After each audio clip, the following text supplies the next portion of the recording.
I'll be going, guys. Dylan Weston here, back again with another video in Australia. It's been a little while, so I think we're due to talk about stocks, investing. Today, I just wanted to talk about a little lesson. You can call it a framework. Um, so like, I what is working hard in investing? Right? What is it? What is like a mental framework? Like we can just say this one sentence, and if you're doing that, that's probably a good signal that you're doing something somewhat right. So for me, that thing, because we can talk all day long about, are you working hard? Are you reading books? Are you in front of the screen all day long? Yeah, that matters. That matters. But that's what gets you to the end of the framework, which is what we're about to talk about. So for me, that is you get that feeling and you're like, dude, I am on to something here with this investment. Like this is the winner. This is the one. And it's just an unbelievable feeling because you feel like, you have found the golden nuggets across the entire world. You've siphoned through you've gone through the whole entire haystack and you found that little needle, right? The impossible thing to do. And then you got the feeling and you've found it, right? And then what you want to do is when you feel like you're finally onto it, and this comes from all of that knowledge, you got to first accumulate that knowledge first to be able to find this thing.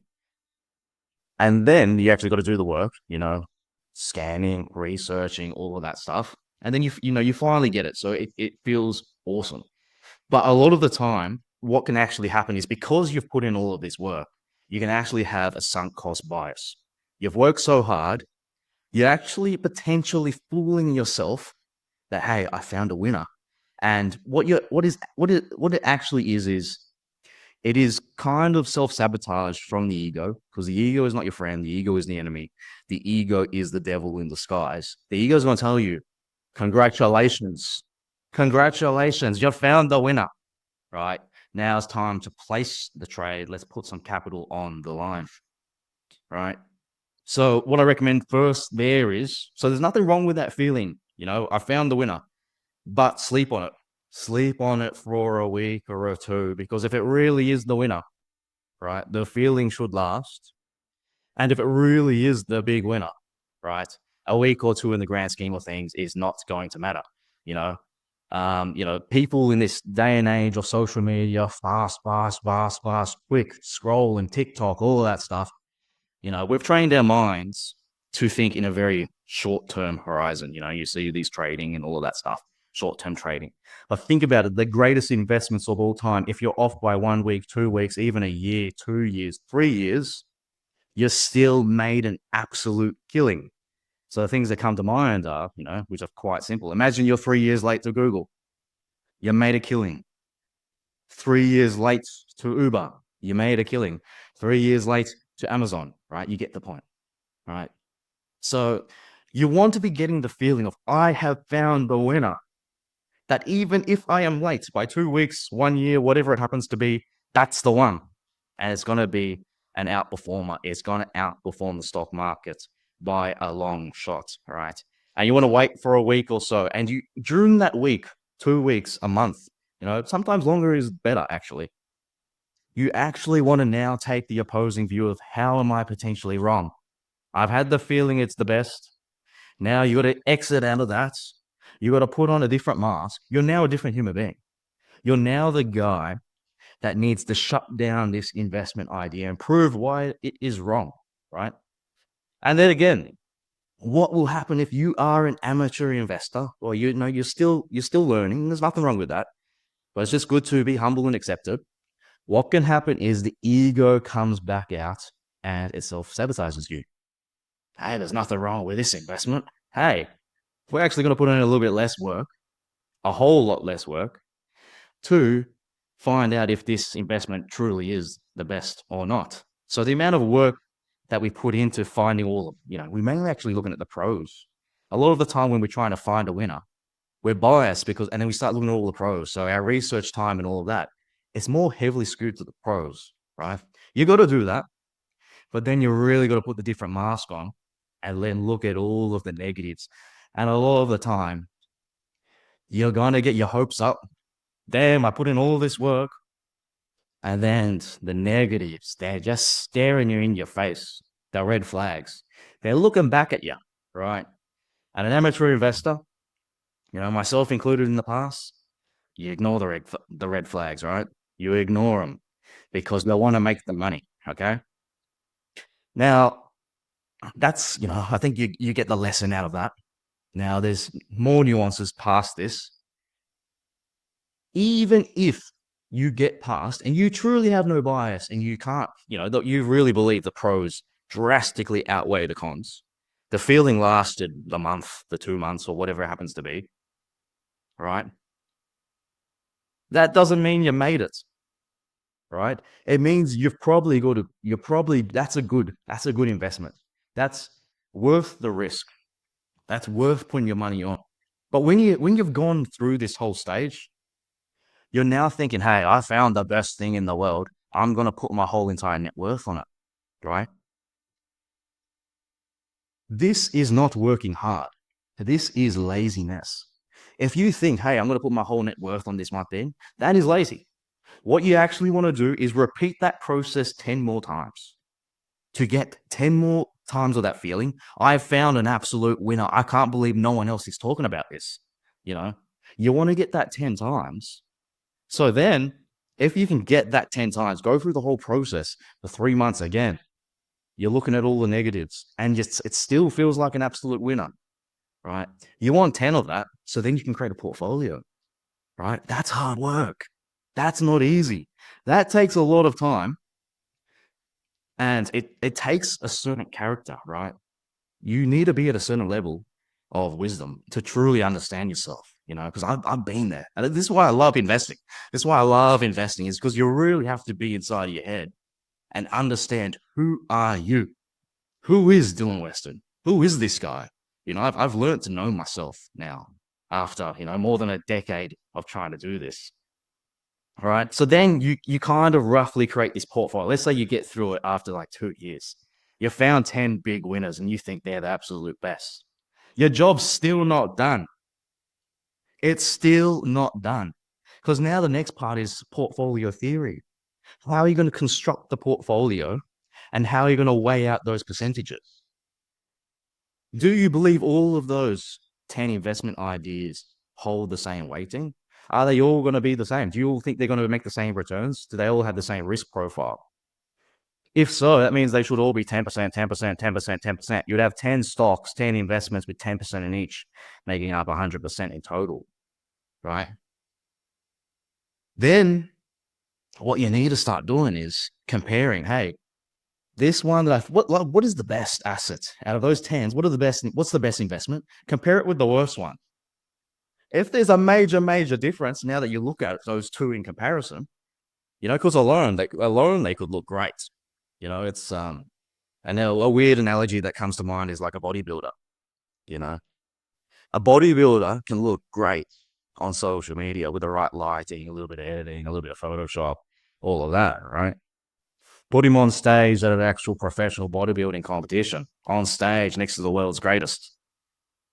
You look like a twig lad, So that, same things in sports. You're playing in the little Sunday league for fun. Just because you kick 10 goals in football, soccer, whatever it happens to be, you're not Ronaldo, lad, right? You're not Ronaldo. So get your number one investment. Looks great on its own. And then think, what's my worst investment? Mate, before you had it as a 10% split. You had it in your head as these are equal. But now you're comparing them on that bodybuilding stage. You're comparing them at the grand final, football. Then you start to realize, mate, there's one that I thought was just as equally good. She can't even compare, right? So as soon as you realize it can't even compare, why is it in your portfolio? And why did you have the same feeling, right? As when you found the first one? Maybe it's more like got to do with, say, evolution and biology. It's hey, I'm going out to scavenge and I found the blueberries, or I've hunted down the deer. Maybe it's that feeling. because you probably get a decent, feeling if you catch some food, if you find some food. But there can be a massive difference if it's 1 ton of meat compared to, a tenth of that, right? So understanding the human mind, understanding psychology, understanding yourself, having self-awareness, that's what it's about. So then, if that investment that you thought was just as good, it turns out it's not as good, that's fine. Just admit it to yourself and like, hey, pat on the back. I've actually done a good job. My ego didn't get in the way, because the ego is going to say, mate, it's just as good. Let's keep it in there. She's a beauty, right? That's what your ego is going to say, because it's going to sabotage yourself. No one wants to be told, mate, go back to work harder, and find another one, right? Because you're going to have 20 rejections along the way. You're going to have 20 to 30 no's along the way, maybe even more. You might have to go through 100 investments to find one. I would say that's actually more of a realistic example. Those numbers are realistic, right? So, yeah, that's a little bit, that's what hard work is when it comes to investing. You generate all of these ideas, and you actually you gotta learn not even to trust yourself. Like for me personally, every time I get that feeling, wow, I've found something that no one else knows, right? I've found something that no one else knows. It doesn't survive the test of 3 months. When I put on the mask, right, it doesn't survive. And now the reason why you would need to have 10 investments, you need to have 10 investments, potentially even way more, right? Especially if you're more of you're still early in the game.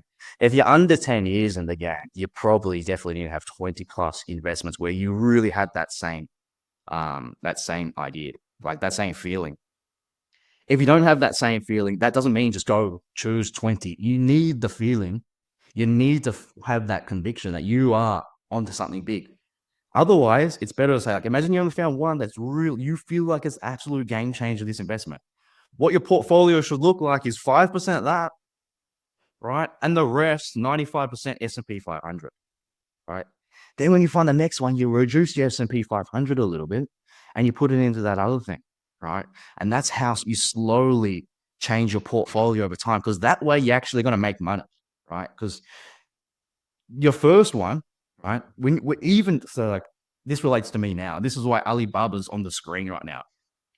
I got it written here, Alibaba, the sleeping giant. All right. I got a big green arrow, and this is where I think the price is supposed to go, right? And I think Alibaba extremely undervalued, very contrarian play. No one's looking at China. And it had that initial move. It had this initial big green candle, and I thought it was going to start, coiling up here to make another move higher. And look, it got rejected all the way down. So this is an example where I thought I was onto something big. I was watching this thing the whole time, right? And I had a position in here this whole time, a small one. But my idea was, I'm going to load up on this, and create a special investment around it, right? It's a little bit too complicated for today's video, but I was going to create a special investment around this where I believe the upside would be absolutely insane, okay? Absolutely insane. So I had that feeling with this one. But, I knew even if I had the feeling, even if it passed the test, I can still be wrong, right? I can still be wrong. And that's what happened with this one. So far, I'm wrong. Eventually, I do think it's going to go to the top of the green arrow. My timing was off, right? So that means I got opportunity costed by the market. But the thing is, overall, my net worth this year is up a lot, right? It's really up a lot, because I've had this same feeling with many, many stocks, right? Many, many, many stocks, right? I researched a lot of stocks, a lot of investments. And overall, right, a lot of them did hit the targets, Obviously, it's quite lucky. It's quite lucky because this market has been extremely easy, especially, with Donald Trump, from coming into power and all of that. The market loves the guy, just being aware of that. But the thing is, like, imagine you're creating a portfolio, you don't have that feeling, you don't put all your stocks under all of that scrutiny. It means you're not going to have the high class assets in your portfolio. You're going to be thinking, hey, I'm safe, I'm diversified, I've got 20 assets. Diversification means you put in the hard work to know you're holding something that is actually good. You're holding it that's actually really, really, really good, right? That's what diversification means. You know, it can even relate to that Bruce Lee quote of like, fearing a man that's done, one kick, what is it, 10,000 times or whatever, instead of a guy that can do 10,000 different kicks, whatever the quote is. If you've really really, really worked hard at understanding one investment extremely well, that can be way safer than a guy that's randomly chosen, put in a decent amount of effort, like chosen 20 different assets, right? Something, to relate to that as well is like, imagine the guy has chosen 20 different assets and he thinks he's diversified.